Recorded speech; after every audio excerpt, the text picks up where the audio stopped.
right. We did it. Who's playing the video? Hi, friends. Welcome to the League of Excellent Extraordinary Negroes. I am Nick. I'm Carla Stoll, a resident philosopher. Actually, I don't know who's next. I'll go. I'm It's Marcus. I can't tell. I'm Alex, and I'm early in the house. Woo! I'm astonished. Okay, so as you all may have noticed, Jade is not here, but I am, and so is Alex. So, Alex, you got a bonus Alex and me as the host. 30 extra minutes. Who knows? Lord help us all. Who knows what can happen today?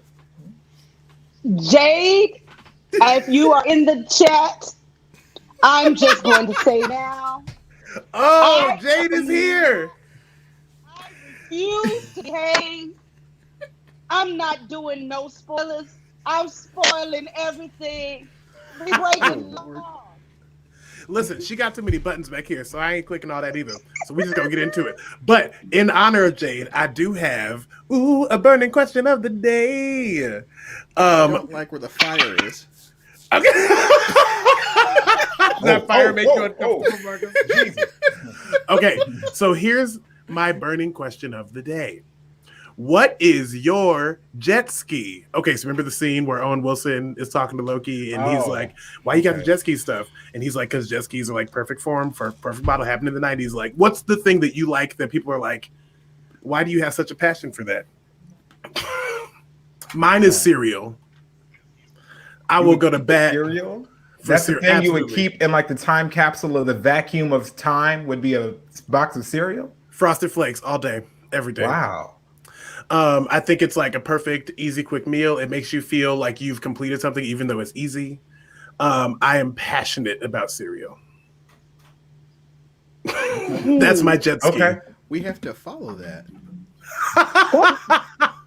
No, that's a really interesting question because I'd have to say whiskey. Whiskey is my jet ski. If I'm trapped, not trapped, but if this is like my existence and I can't really do anything or go anywhere else, I'm popping bottles of Uncle Nearest, man. Mm-hmm. I can dig it. Yeah. Hear me when I say this.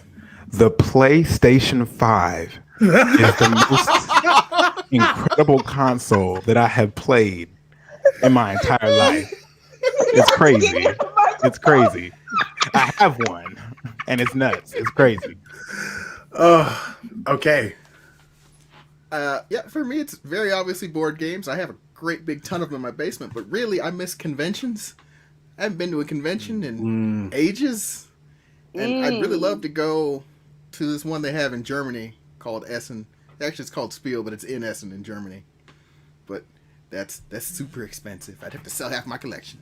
So I didn't know that we'd be able to interact with people in our little time capsule item.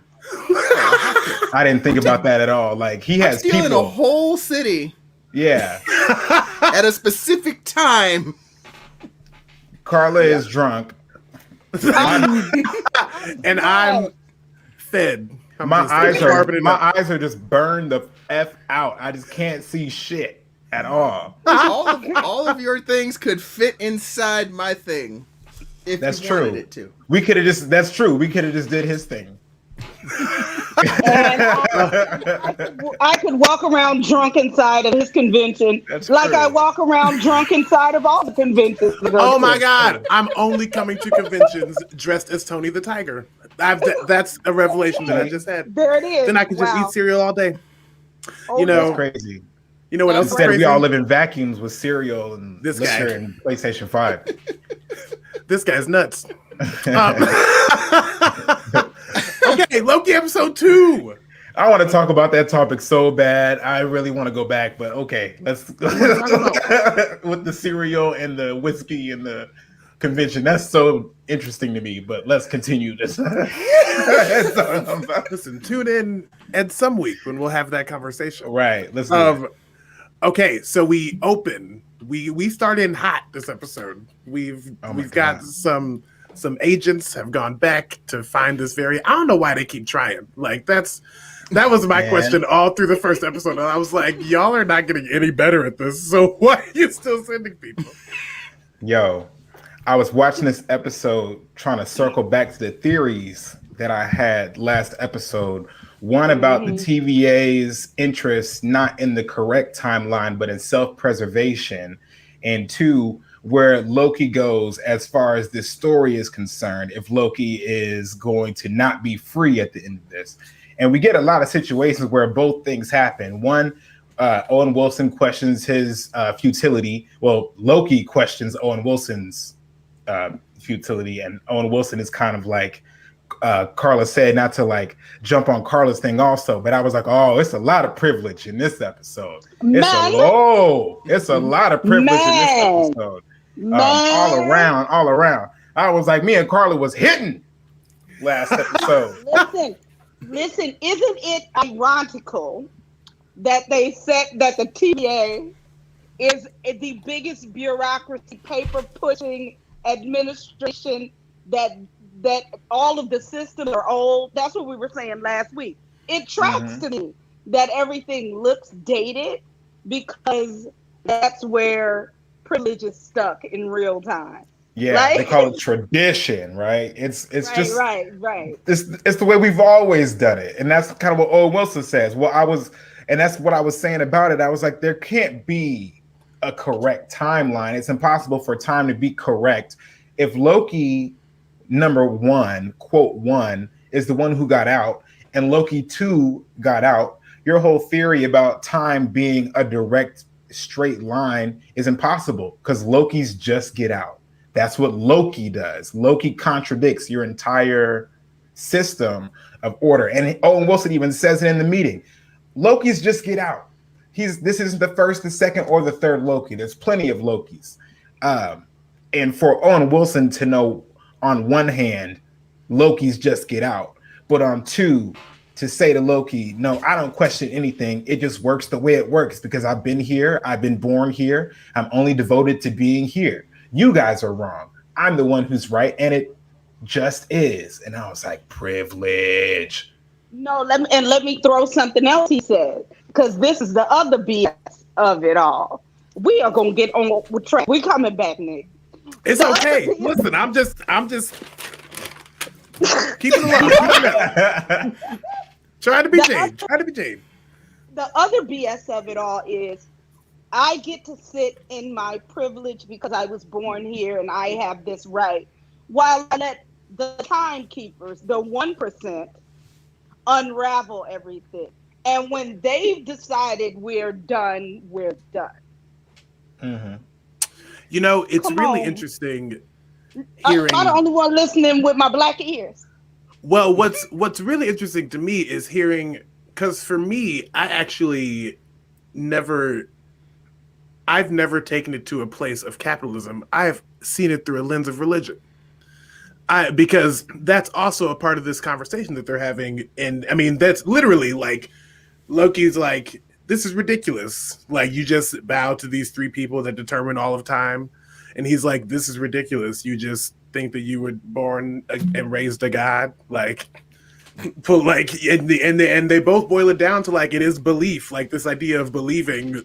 Now that's where I got upset. I was like, you know, on one hand, I understand sometimes I'm just going to drop it. I'm not going to argue it with you anymore. And Loki kind of levels it with him. He's like, okay, right? Everything you say is real. On paper, still bullshit. It wouldn't matter. It wouldn't, you know what I'm saying? Even if, like, because that's what people do when they try to gaslight you, or when they try to get you into an argument that's not about what we're talking about. We're not talking about how believable it is about where people come from and how we get here. That's what Loki asked you, but that's not what we're talking about. And for you to say that your origin and my origin are equal, therefore our arguments are just as ridiculous, is not true. You have some weird like the way a duck follows its mom and it just doesn't question anything, but his mom could be anybody. You know, it wouldn't matter if it was 3 lizards. It wouldn't matter if it was 3 blocks and cubes. It wouldn't matter if it was anybody. And that's how he feels. He's never met the 3 lizards. His boss has never met the 3 lizards. Everybody's getting things on a sheet of paper from the floor above the floor above the floor above them. You know what I'm saying? I want to wait for what I think is going on here, but it's all a lie. And Owen Wilson, I hate when people get in situations like that. It's because it's all of it. It's religion, it's capitalism, it's white privilege, it's flat earthers, it's all that nasty shit where the people who don't know somehow believe that they can tell the people who have seen simply because they're skeptical of those people that they don't know. He's like, no, bro, it's the same thing. A is B plus C, and same as C, B, A. And he's like, no, because now you're doing this. Like I said, it's like gaslighting. I hate, and it's like sometimes, like Loki does, you got to just level with people and be like, yo, regardless, bro. Regardless. It's fake. It's fake. I think they all assholes. But I do want to shout out Owen Wilson as Mobius. I think this is the best work that he's ever done, personally, for me. I've never been excited to see Owen Wilson in anything. And so I actually really enjoy his performance in this show. But it's like battle of like, I mean, they're both white privileging each other. That's why I'm like, you're both talking about bullshit. I mean, and I also got a minor in philosophy. So I think that none of it, of course, none of it matters. Like, none of it matters all around. Like, that's the whole, that to me, that is the point. The quote, like, if you think too hard about where we truly are, it's kind of like, ridiculous. Like, existence is chaos. And even Loki is saying, yes, existence is chaos. So clearly the way that you think existence work is it like they're literally just white fighting. Like, and so and I'm like, I have no interest in your white fighting. I'm afraid. Because these scenes are long. They are long scenes. Like, then like on his face, when you have these arguments, whether it's the government or whether it's religion or whether it's about what's right or wrong, how long are we going to have arguments and debates like these situations are hypothetical, right? That they're philosophical, that they exist in some vacuum outside the consequences of people doing right and or wrong. Case in point being, we allow apocalypses to happen in the TVA. There's not an apocalypse as people believe. There's apocalypses, plural. Apocalypses happen all over the place. And as far as the TVA is concerned, as Owen Wilson doesn't really realize that they're not interested in what is correct. They're interested in self-preservation. It's a straight line because that's what ensures TVA's life until the end. That's TVA's end of the line. All these straying points are ways in which the TVA does not exist. And the TVA has the ability to make it happen. So there is no TVA, the 1%. Right? All of this goes on until the 1% decide, the timekeepers decide that it's done. That they're at peace. And somehow the poor person, Owen Wilson, believes that he is gonna like trickle up somehow, right? He's fine. Marcus, what were you gonna say? He doesn't have money. He's not exactly poor. I'm not sure the but he is like, metaphor tracks. He's blissfully ignorant, right? I'm more in line, with the he doesn't exist. Argument. He's not a real person. They're fake. Like, he's made to think what he thinks. Like, he doesn't have any other purpose. Anyway, sorry, Marcus, go. The whole TVA is couched in religion. I mean, it's got a sacred timeline, and everyone treats it as such. And I think the most interesting thing the show is doing is asking about the nature of free will. It's like, does anybody truly have control over their actions or not? And in the TVA's case, they have control over what you're allowed to do. But their control is arbitrary. They don't have to exist. I guess they're trying to prevent the multiverse, and it's coming. You can tell from, just the outline of the next several movies. So this is destined to fail. It's going to be fun to watch.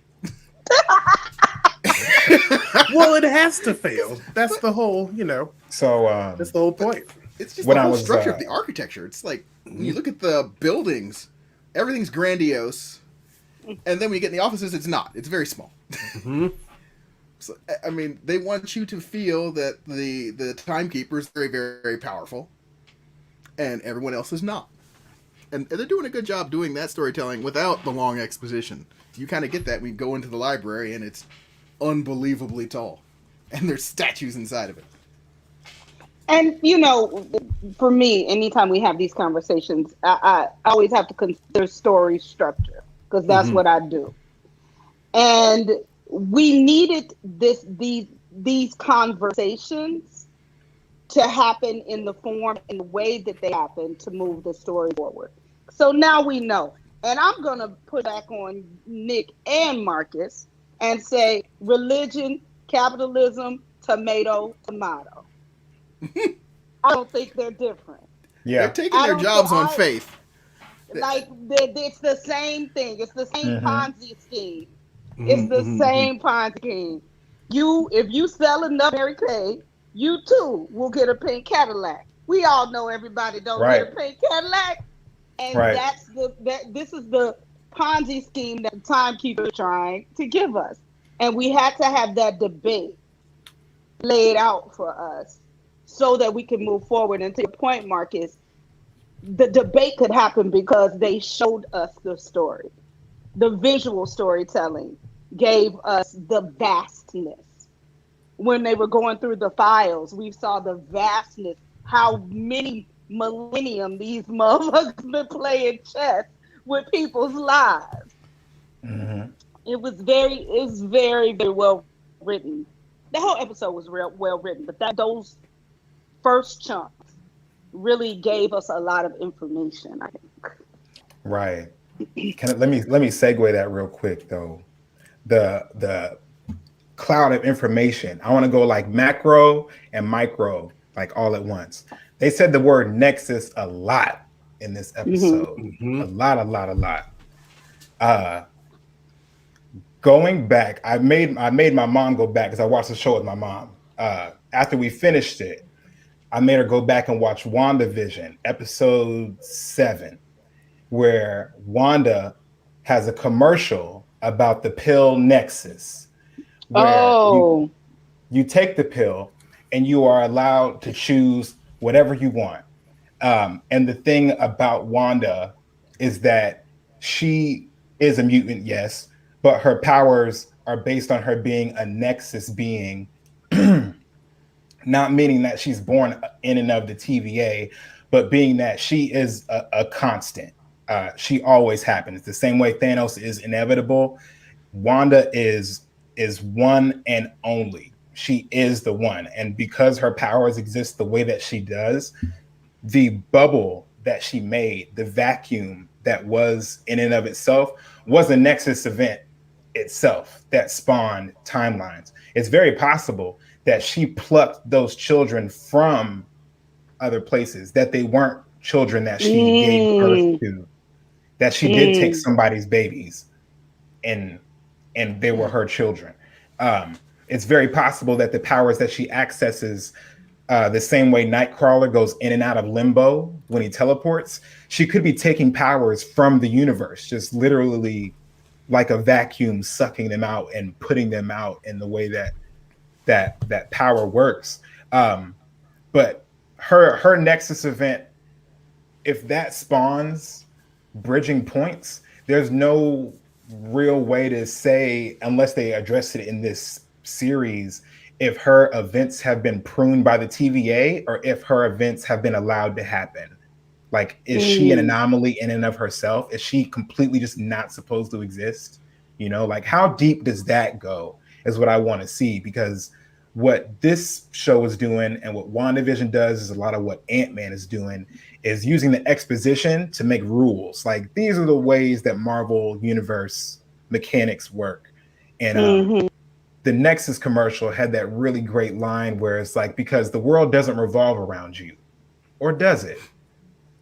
And it's like, that's Wanda's whole thing. She has no idea she even does it. She has no clue she even has control over reality itself. She just is. And that's what's so scary about, like, why people fear Wanda, because she could hurt everybody on the planet, and she could sneeze and she would have no idea. But yeah, just like back into where we were at.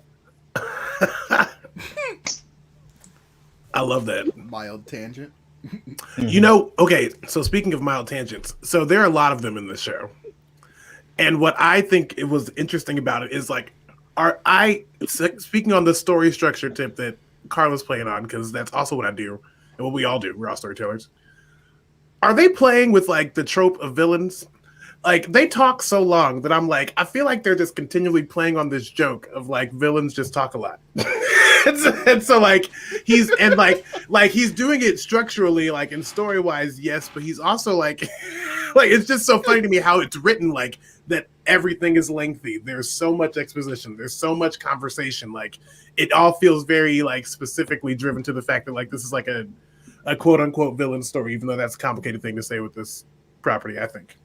I think part of what, to Alex's point about the way they're laying out the rules of this next set of films, part of the rule thing is none of your usual tricks work here.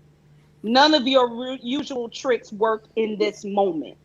Part of the beachifying, the grandiose, I am villain, or I'm trying to play these games, or nobody is playing with you. Mm-hmm. And I think that's part of the rule making, that we're going into a place where it's not so black and white, and it can't be. And they're letting us know that the usual tropes don't work. Like they let us know none of these tesseracts and little baubles and rings and gemstones, none of this stuff matters here.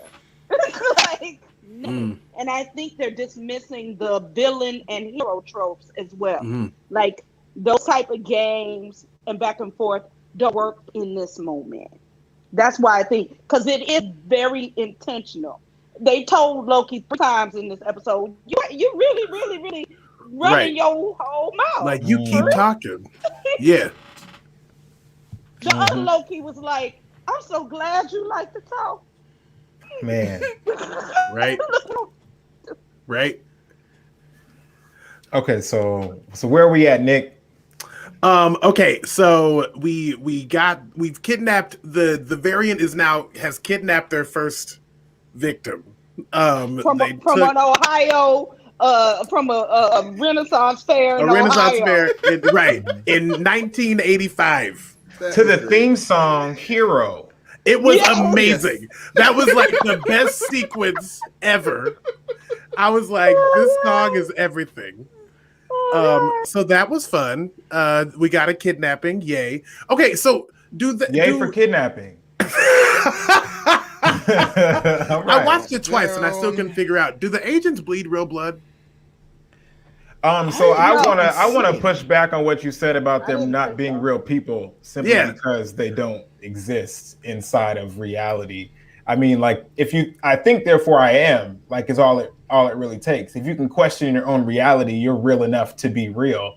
I think I'm excited to see Owen Wilson's world crash down when he realizes that Loki proves that there is no sacred timeline, because he's digging for it. He thinks that understanding Loki will help him catch Loki, but I think understanding Loki will help him realize that he's like following a false prophet.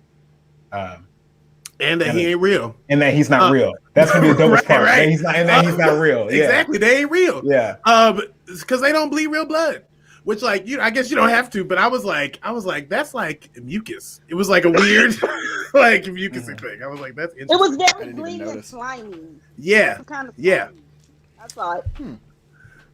So that was fun, and then we see the little clock homie again. Hey, clock homie, talking to Loki. Yes, Miss Minutes. Miss Minutes. We love her.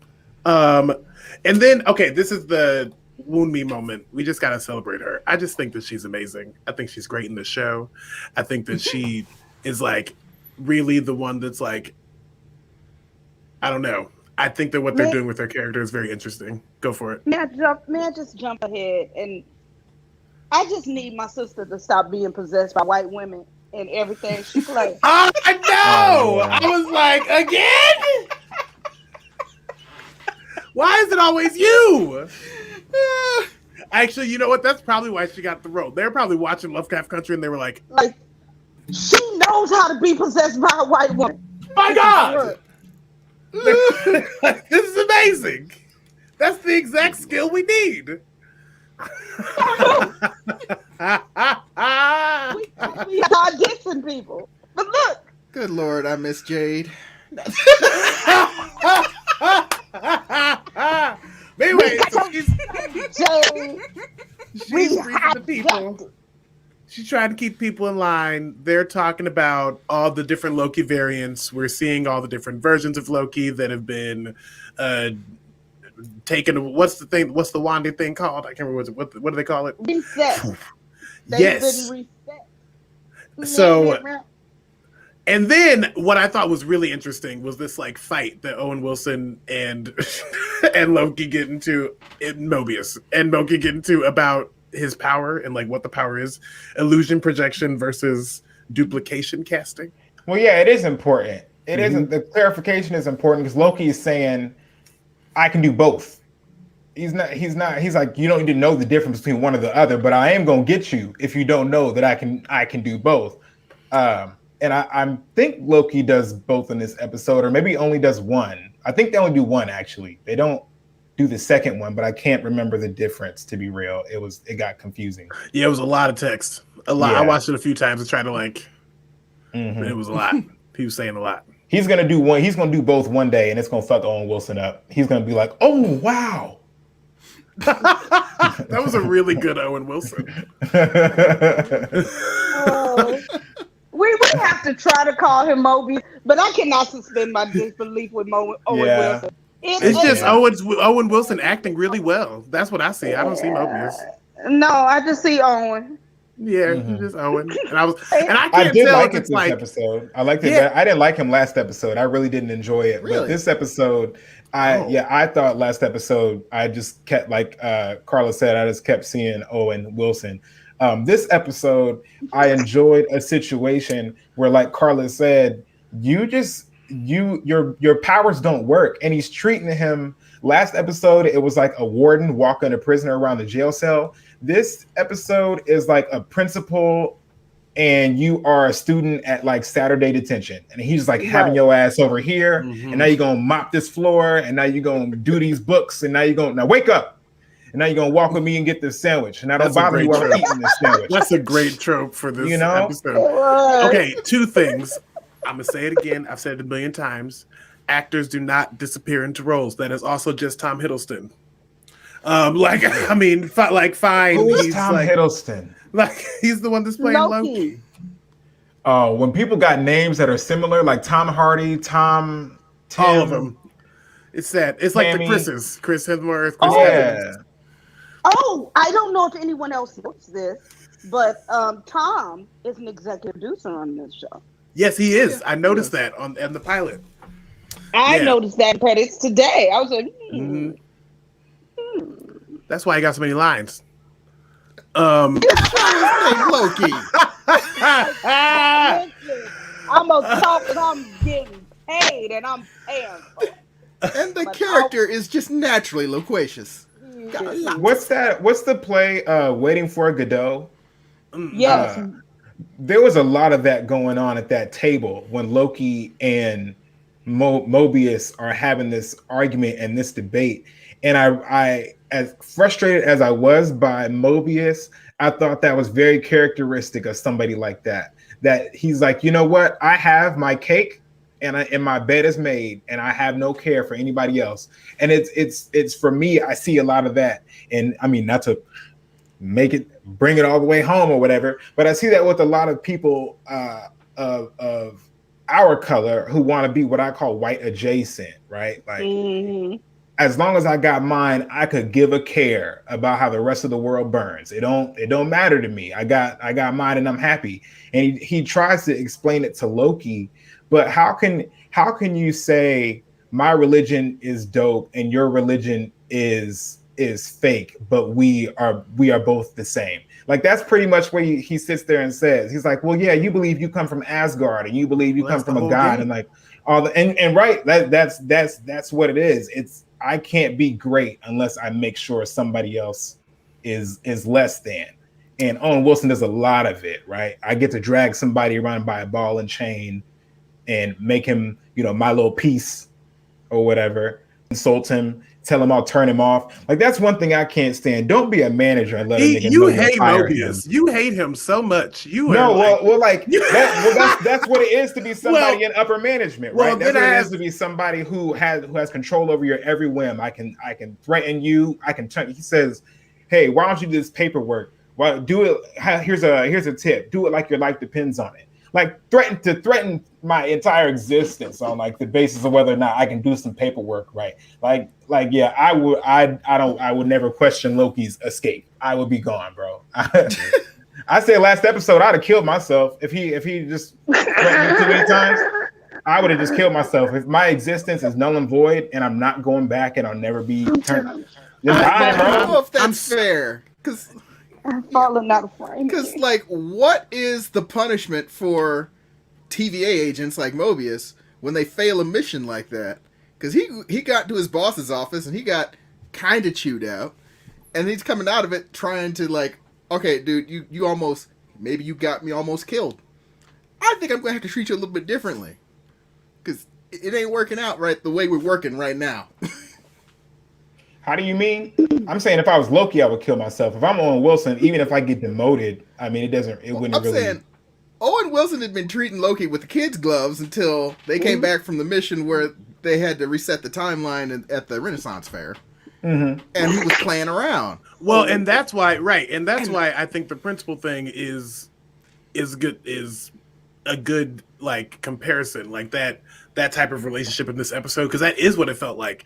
But also, like, he was in trouble, like so like because he tried to like do some real shit. But also, here's a question that I had about their relationship: is there somewhere deep down that Mobius might actually have a little heart where he does care about Loki in some way? And if he does, what does he care about Loki for? Like, what? Because there's that moment where he's like, well, maybe I see this child that's, or maybe it's, and I can tell you whatever it is, but I think he said it and the music was like, hey, yeah. So there's something to that. so why does he care about it? Well, I don't think he cares about Loki. I think he sees all aspects of Loki, and he sees the places where he's squishy, and he can manipulate him to get what he wants. This is all bureaucracy and middle management shit, and this is how Mobius, he sees how Loki is useful to him.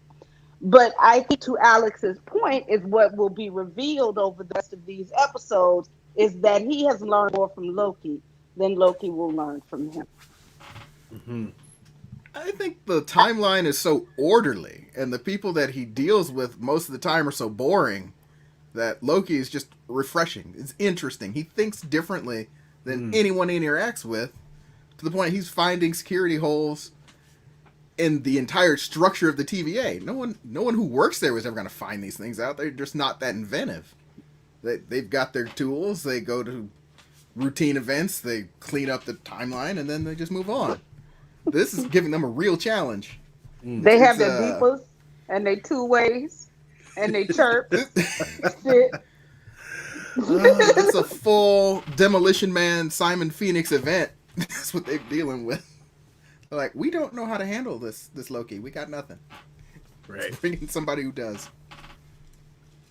No, I think Loki's get out, and I think Owen Wilson has a record.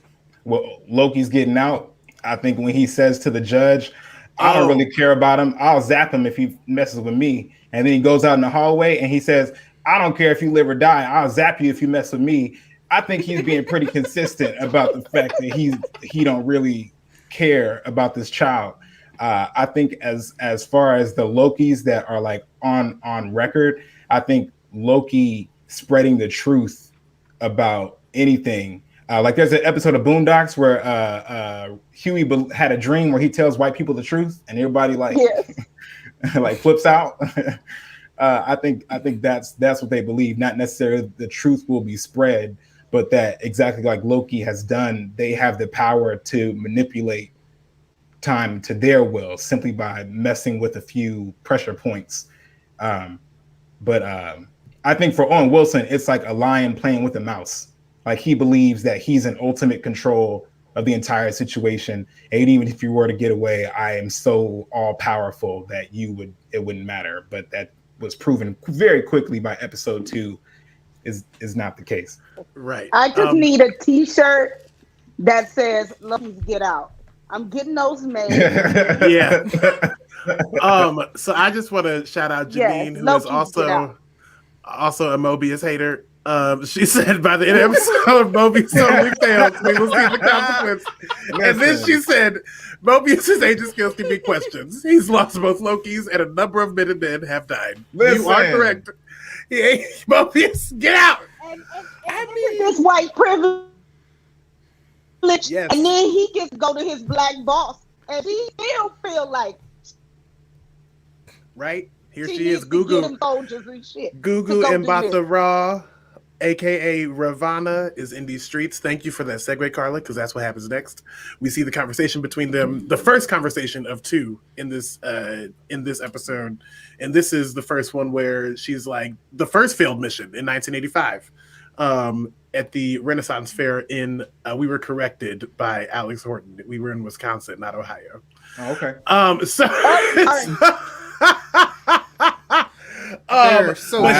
I completely understand, Alex. I completely understand. She's like, you failed. What are you doing? Like, and also, did anybody else get a little tinge of like they might have had something a little sauce? Oh yeah. No. They busted wide at one point. I don't know if they still busted wide, but it's not busted wide. For me, whether they were in a relationship or not, I think it goes a lot back to what Carla was saying about capitalism and what I feel about white adjacentness.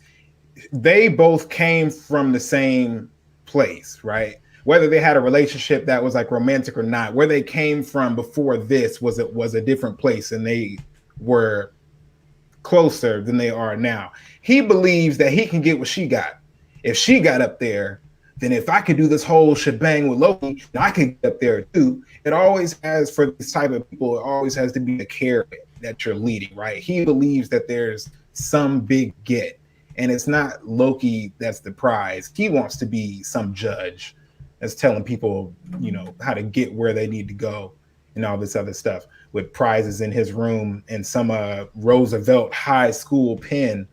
I don't know what that pen is about, but I don't know. Maybe she got a son. I try to let it go. I was like, maybe she got a son. Maybe it's a child. But then I was like, or maybe, listen, They kept mentioning there might be another agent that works for her. Mm-hmm. I love her. Who knows? That's just my big thing with Ravana is I think she's dope. Character or actor? Mobius on the bed. She gambled on. She did. How do you make the O? Janine, please let us know how you made the O on Mobius. Thank you so much. I be getting so mad on the keyboard. I'm like, how do I do it? Probably on the phone. It's easier. You can. I know how to do it on the phone. I couldn't do that on a laptop to save my hide. I like Marcus, to answer your question. The actor definitely. I'm trying to figure out where I sit with Ravana. I love that as soon as stuff went left, she instantly grabbed her baton, like just like a black woman, she's ready to really get back to actual work when she needs to. There's a word there. She grabbed that now I got to run up out this portal because y'all done went out here. I will. Didn't I say exactly what was gonna happen if you let it? See, I'm gonna have to go to the master timeline. You mother. Okay. So that starts to tumble when Loki starts to connect the apocalypse trend together. It starts by him realizing that there's been apocalypse on Asgard, and he's got tears in his eyes for the third time in the series. And then he's like, oh my producer goodness. giving himself moments. Right. Sorry. And he's like, oh my goodness, apocalypse. And he goes through the elaborate explanation at the table, which I thought was just fun. Well, I had to take my mom through it to like really like break it down for her, because when you look at the paper, everything is explained there. When he sees the word zero variance occurrence, that's very important. The fact that this says that regardless of what happened before and after, this was supposed to happen. It's supposed to happen. I mean, it doesn't necessarily say what he finds out that Lokis can hide inside of these spaces, but it says that regardless, time variance authority believes that this is willed, right? There is no involvement before, here, and after. This is supposed to happen. And that's what gives him the aha moment that if zero variance authority is detected, then maybe I could go there and I would still be as such, it says on the paper, that I was not. And so then he convinces Owen Wilson, who then tells him again, why are you here, prisoner, like 08364, gives him that energy again. And I love it, because then Loki proceeds to just fuck up his salad, just messes that salad up. Horrible. I loved it. I was like, that is how you make a point. Right. That's not Asgard. That's my lunch. I want to eat that salad. Why can't it just be my lunch? That was great. But it was a great reveal. Like, now you know that you can go make all kind of mischief at the apocalypse, because there's nothing to change forward. This moment is over. And that's what I thought was fun when they went back to Pompeii, and he's like, don't touch anything. Like, it's gonna be we could change the course of history. And Loki's like, motherfucker, that's literally why we're here. Like, we're here to test this theory. Like, so the course I need to of go out here and do history. the things. Like, the course of the next 5 minutes, is that what you're talking about? Ain't no more history in this whole entire space. Ain't no more history after this. Everyone and everything you can see is about to be done. So it's so like I'm gonna let these goats loose. Right? Be free, little goats. I am from the future. Today is the last day you'll live. And everybody was looking at him like, okay. Oh, this nigga crazy. Loki was a whole fool. That was a great scene. Great. It was a great scene. You got full unhinged Loki, as much as they're going to allow him to be without any powers at that point. It's just fun to watch. But then he did have powers in the. Oh well, I'm jumping ahead. But he realized he does have power in the apocalypse moment. So he's like, I mean, that's jumping ahead to a perfect spot. I mean, what happens between that test and there's one moment. There's one more conversation between Google and Owen Wilson, in which she's like, why do you trust this? Do you really think it's going to go well? I don't think it's going to go well. Do you think it's going to go well? I don't think you think it's going to go well, but you're just really trying to do a thing right now. Like, and this is why we aren't together. Like, do you see the problem? Oh my God. Like that. Yeah. Like, that's why you will never see me naked again, sir. Because you are this kind of stupid. Because you never fucking listen. You never listen. I always say what's going to happen. And which is why I have this job. Oh, okay, we have lost Carla. She fell completely out of the thing, but we're gonna get her back once she's back. But yeah, so that right out the timeline. I know. Maybe it was the phrase that she said. You will never see me naked again. And then that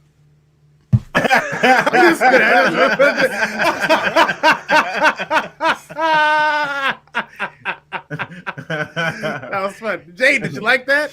Okay. We are here. Oh, and there she is. You're back.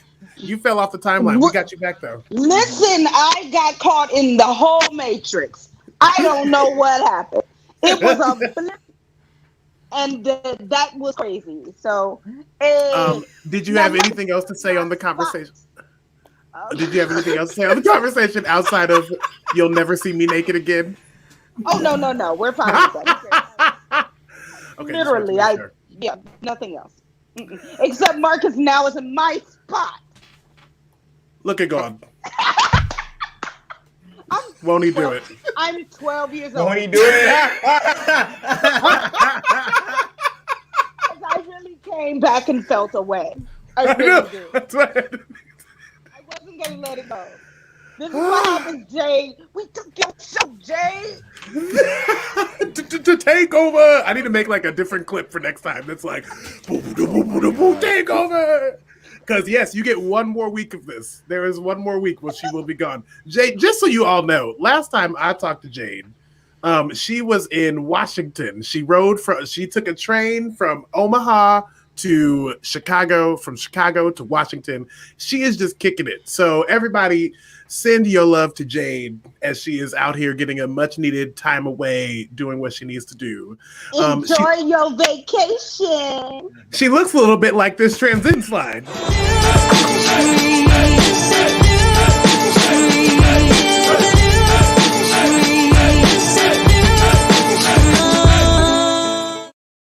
I just wanted to use that. Where are those people going though? They kept going. They went to Washington. They kept watching. Well, who are these people? Okay, so we have made it to kind of like the moment of the episode. So we figured out the apocalypses. They have the conversation. She green lights the plan to go to Rock's cart.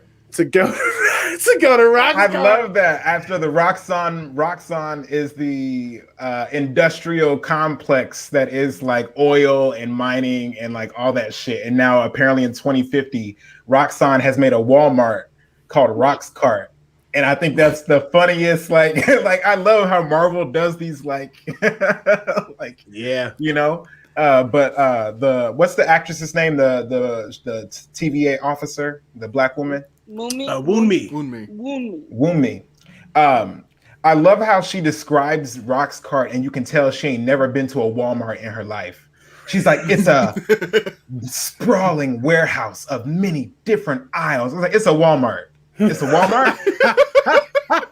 Like, relax. It's not all that. They're hiding out there trying to stay for safety. I was like, yeah, because Walmart is big. It's not like great. It's not like safe. It's not like great. The apocalypse happened there, and the Rock's cart was gone. The Rock's cart was gone after this.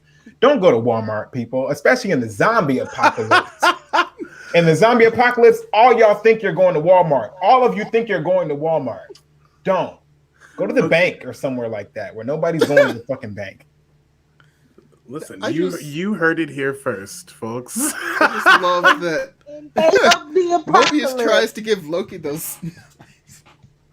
In case of the zombie apocalypse, don't hide in Walmart. This is what Alex gave you tonight. It's so big. You don't take anything else away from this What? podcast. Listen, Jesus.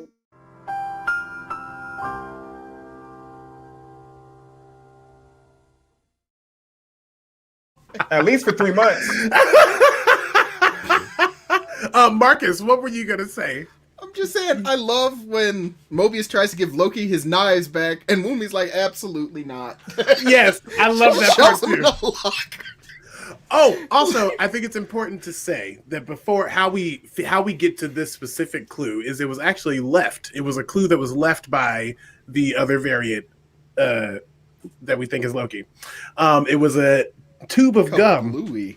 Kablooey gum, which is only sold between I think he said 2046 and 2052 in these specific locations, and that's how we ended up in. Was it Alabama? Was that? Yeah, I think it was Alabama. It's so funny the places that they've chosen to go back to. And there were at least 4 different apocalypse events in that very short time window in that very tiny section. You're just like, it was those are the ones on the timeline. It was 47. Okay. And they do make a point. I think Mobius Owen Wilson has some line where he says this was a really hot period of apocalypse at some point in the time. He's like, ooh, things just went wrong. So I wonder I was like, ooh, that's a clue about something else we're gonna see later in another movie. Because I think that those years are gonna be important. That time frame is going to be very important going forward in storytelling, because it was very specific, and you don't do things that specific to throw it away. At least I hope you know. Yeah. So they up into Walmart, and Owen Wilson was like, I'm going with Loki, and she was like, and no, I'm going with Loki. And so she goes with Loki, and they walk around, Loki talking, because that's what he do. And they find, was it a black man? Am I making that up in my mind, or was it a black man? I think it was a Latinx man. His Latinx man? He was a brown man. Because I was like, why we gonna get 2 browns in one episode? We got two brown populated bodies by a white woman in one episode. I told y'all last week what I thought it was. What I thought this was a requiem on. Yeah. You also got Randy, and you got, like, I don't know, trucker guy. Saul. I named him Saul because he came in and was like, it was so funny. I'm not the only person that just, every time I see Loki get beat, I think about when the Hulk smashed him. Man. And that's also very fresh for this Loki. He came straight from that battle. Yes. Right. Like he should still have them scars on his face. Right. He continues to be humble. being Hulk smashed. And here he is again. But that's where he discovers that his powers work. In this time, in the Walmart apocalypse. I think it's funny that even though I'm like, why isn't he better at this? Like, I was like, even here, you just aren't doing it. You're just still not getting it done. No, that's how it works. When you're the Green Ranger and you're the bad guy, you kick ass, okay? But when you're the White Ranger, you're the White Tiger, all of a sudden you be getting handled by people. Like, being a good guy, you just get your ass kicked. Really like this metaphor. Wow. The Green Ranger will fuck you up, but the White Ranger is a pussy. He's not. That was my the White Ranger is literally a childhood. pussycat. What? Marcus out of frame. You took him out of frame, Alex. I did not see the Power Rangers coming. You know what I mean, though. The White Tiger is not as strong as the Green Ranger. The Green Ranger took on 5. He's the same nigga. He's the same one. It's He is. Okay, so listen. Trust Lil Nas X. The devil, huh? The devil. All right, we'll get you there. I will trust Lil Nas X. I will trust him with my life. Green Ranger. I will trust him. Listen, Lil Nas X, if you are watching our little show, I would just like to extend my hand in love and devotion to you. I'll join Illuminati. I will be your devil, okay? Anyway, okay. So, I can't throw him up. I can't throw him wow. Is it warm in here now? Okay, so...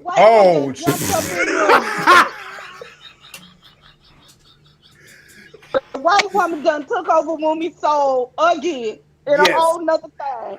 So we meet Wumi, we meet Randy, and I think we meet Rufus. I think I renamed him, but we meet that guy, Saul. And is that when we get the little cutaway, or is it before we meet Saul that we get the little cutaway where the kidnappee reveals that? Oh, it's near simultaneous. Yes, while Saul is whooping that ass and just villain-splaining. Saul is villain-splaining and kicking folks. The little girl is in there like she didn't have them put the fingers in her mind. What was that? Was like she didn't have her brain scrambled. She's like, I don't know what. How I told everything. You told what?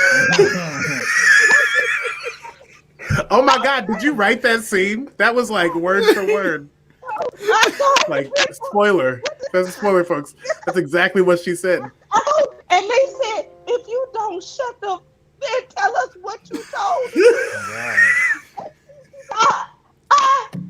I think I told him where the people's is on the map. I was scared. That's what she said. Yes, that happened. So then Rufus / Saul is done beating that ass and falls dead. And then we're all like, oh, here it comes. Here it comes. Who's it going to be? And we see the cloak and we think it's going to be Loki. And what happens? It's a woman. It's Loki. It's a. Who that is, Hoppo? Who that is, Hoppo? This is where it's about to get crazy. Okay, listen this. Lord. Can you share my screen for just a moment? Hold on. I think you share your screen. Okay, hold on just a second. I knew that Alex was going to get excited here, so I've been waiting for this stage change. Oh, yeah. I feel minimized, but it's fine. We've completely taken... Jade, this show is no longer yours. Okay, hold on. I think I get it. Okay. There we go. Okay. Where are the people? Ah, okay. What is happening here? So, this is a blonde woman, right? And it made me very confused when I saw this woman because Lady Loki in the comics is not blonde, right? Loki, that is a lady in the comics, is Lady Sif, who is Thor's girlfriend, and Loki has possessed her body. It's like a fusion of two characters into one character. So I was immediately confused. She also says when she sees Loki and he says, "So you're Loki," she says, "Ugh, don't call me that." Right? I thought those were two clues that were just like very strange to me. There's a character in Marvel that is not Asgardian, but she's a fanatic. She's like very, very much a fan of Asgard and everything that is. And her name is the Enchantress. Sylvie Lushton is her name. She likes to wear green. She's blonde. She wears her hair long. Sometimes she wears her hair short. But Enchantress as a character is someone who poses as an Asgardian. She loves Asgard so much that she follows them.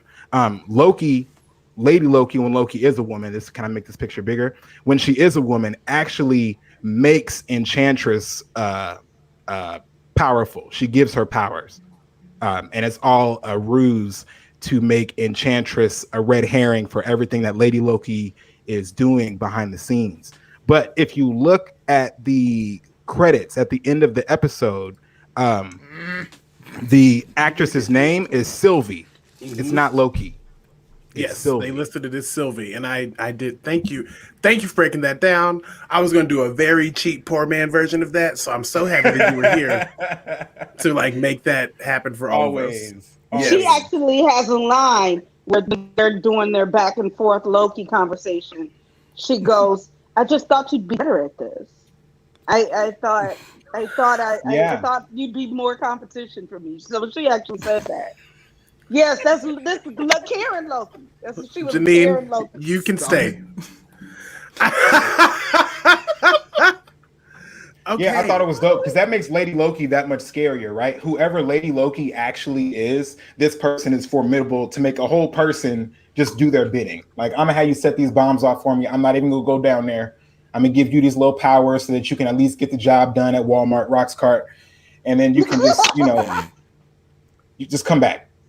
And then she brings a whole Loki with her. I'm sure Lady Loki's gonna be like, "Yeah, you were supposed to come too. I'm glad you brought him." And he's gonna say something stupid like, "How'd you know I was gonna come?" I mean, what is his agenda now? I mean, if he Male was really Loki? thinking of, if he was really thinking of taking over the TVA, that seems small now. The TVA Well, I think Loki's goal is self-preservation. I think everybody's goal in this show is self-preservation. That's the goal of religion. That's the goal of capitalism. That's the goal of any selfish person. How do I get to the end of the line? What do I have to do to make it to the end? Because all the Lokis know that Thanos is the end for them. There's no route that doesn't have Thanos snapping their necks. So they need to exist outside whatever this, hellhole is. And hopefully Lady Loki got some answers because man Loki don't know shit. Well, she probably got answers then because the man don't know. So I'm sure the woman know. He read the file. He's got some. I think he dipped into that portal. I think, honestly, at this point, it is, I just want to see how deep the red hole goes. I think that's what male Loki was on when he jumped in the portal. Like, let's see how deep the rabbit hole goes. I didn't even know this was a thing. Like, right. I think it's curiosity at this point. Like, Well, what some of is that, happening? but also, what's he sticking around for? He's a prisoner there, Right. and they now think he double-crossed them before he even jumped in the portal, so. Right. Because not? Wumi had been possessed by a Loki. And the other girl had her mind melted. I told him stuff to say. I gave him the timekeeper's location. Like, you did? Did you know? How'd you know it? Why do you know it? Oh my goodness. So my question after this is where are we going to go to these locations? Because we do have 4 episodes left, and we are going to be chasing Loki here, there, and everywhere. So I was wondering, because if you look closely, they give you a time and date and a place for all those areas and very like clear HD screens. So like you can see the places. And so I wonder if this is just going to be like every episode is a new setting, or like in between episodes are going like multiple places as we're escaping and getting caught and hiding and escaping and getting caught and hiding. Like, how many bombs did you place, and are we going to go to those places? Are we like avoiding those zones and staying like, because the TVA is devoted to like pruning everything. Now we got to put everything back. They can't see anything we're doing. Now the whole world is like the apocalypse. We can freely move. We don't necessarily have to go to the TVA today. We can do a whole bunch of stuff in between because nobody's watching anything we're doing at all. So I don't even know where, like literally no idea where we go. We could go to literally anywhere. Okay. The clouds. Any final thoughts on this episode before we jump into our scores? Did we like count the reset grenades? Because it looked like about 30. Yeah, I think it was like 38, 30. Because that's just going to be everywhere. It's Mhm. like they panicked at the TVA because they do it with one at a time, and it's a big deal when it's one. They sent them all to 2020. He called it a gold 000. Mm-hmm. It was like a gold 000.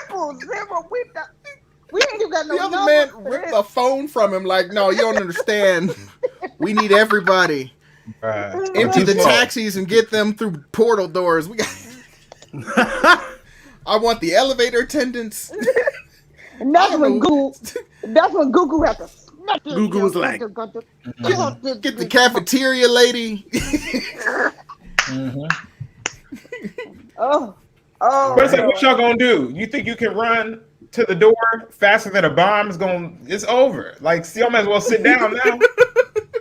They gotta try to save what they can. They gotta try to save what they can. The timeline is sacred. Right. They don't have money. They don't have real jobs.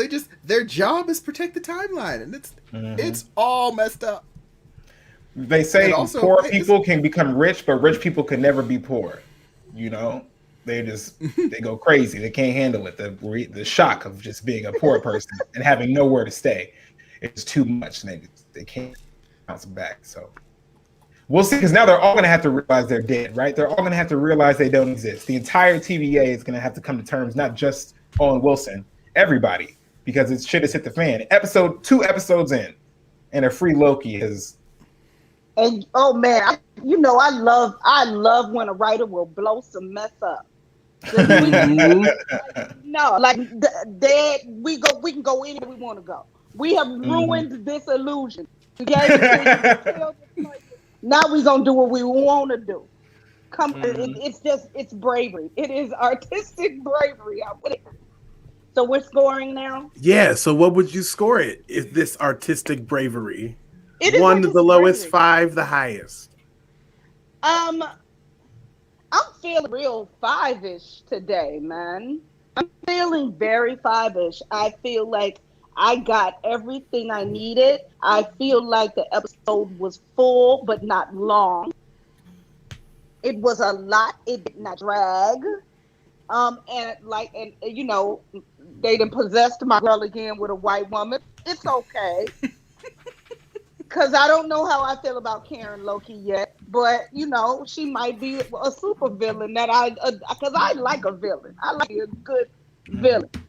I'm I'm excited to see where I have no idea where we're going, and that the writers were just like, let's do it. And I fight. Have you All been right, doing that? Alex. I did. I was like, that's a good one. That's a good. We should just have that one ready. Alex, what's your score? I'm gonna continue to give it a 5. I gave the last episode a 5 because I had no idea what was happening.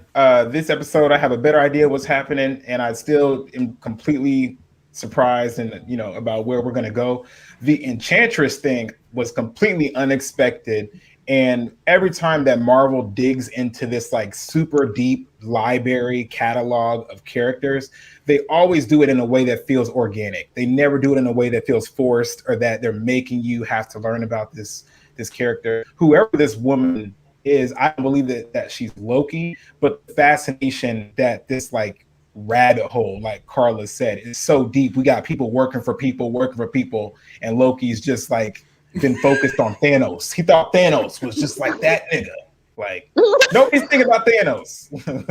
Like 5. Marcus. The Jedi mind tricks don't work here. Nothing to say. I'm gonna give it 4. I'm gonna give it 4 croutons and a juice box ruined salad. It was good. It was good. I enjoyed it. It's a lot of setup. I'm waiting to see where we're going, but I'm excited that I don't really know. We're going to Doctor Strange. Well, I mean, that's eventually. To be clear, is that a 5? Just I want to.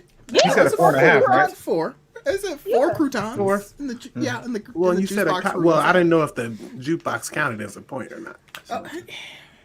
I just wanted to make sure. No, okay. Listen, I'm trying to do my best Jade over here. I'm trying to keep the track of the scores. I don't even know what you do with this information. Marcus, I All right. I'm gonna give this episode. I'm sorry, Marcus. Were you done? Mm-hmm. Yeah, he's done. Okay, I'm gonna give it a 4.5. My only issue with it is that I fell asleep the first time I was trying to watch it, and for that I always blame the content and not myself. So it was a little dense. There was a lot going on. It was a little slow. The second time when I was like, "Ooh, I need to finish watching this so I can actually host the show," I was like, "Oh, this is good stuff." But it took me some time when I was like to like actually like fall into what was happening. It was like a second watch that I had to like really like take it in again. So that's why Wednesdays are dope. A lot of exposition. 4.5. I have to say, I think this is going to be one of those double watch shows. Like, I feel like I was in it the first time, but I'm like, I know I missed stuff. Like, they talked, there were so many words, I missed something. So I'm glad I went back. And I'll probably end up doing that with this series. This feels like a 2-watch kind of series.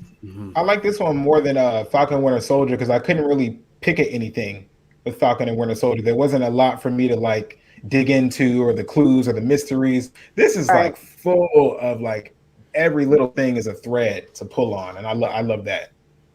Yeah. Well, all right. Also, did you guys notice that from the like, are we ready to any final thoughts to the end? I've been trying to channel Jade. Did we feel that? Did you feel taken care of in the soft voice? Like, no. You didn't? Okay, great. No. Perfect. No. All right. Well, Carla, I felt the schedule. Carla, I didn't feel Jade. I thought it's fine. Nope. I don't even got to talk about it. Carla, where can we find you? You can find me on the interwebs, on the Instagram, Facebook, and Twitter.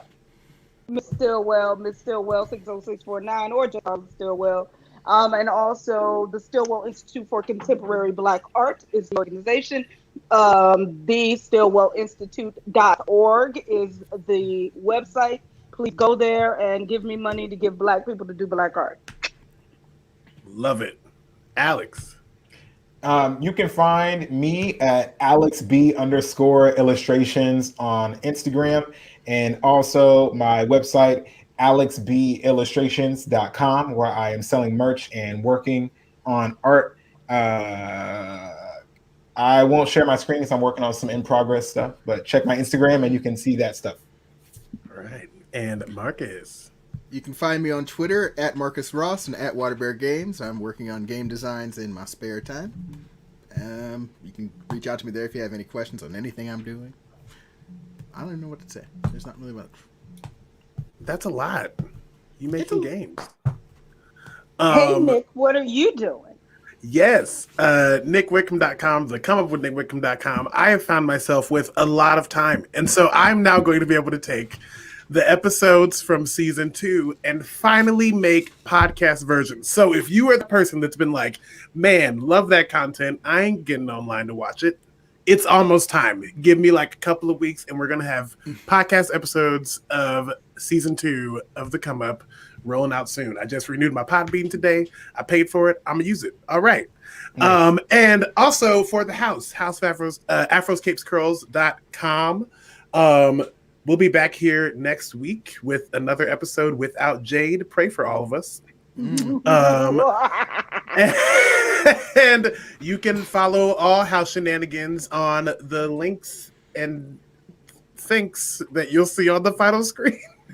Okay. Good night, everyone.